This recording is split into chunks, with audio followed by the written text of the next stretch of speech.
akkam jirta? How are you? Ani nagaa kooti. Ati hoo? I'm good. And you? Maqaan kee eenyu? What is your name? Maqaan koo Hawweedha. My name is Hawwe. Eessa jiraatta? Where do you live? Adaamaa jiraadha. I live in Adama. Umriin kee meeqa? How old are you? Umriin koo 20. I am 20 years old. Maal jette? What did you say? Nan barbaada.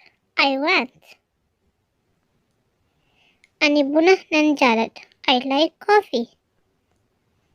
Yeroon meeqa? What time is it? Eessa hojjetta? Where do you work?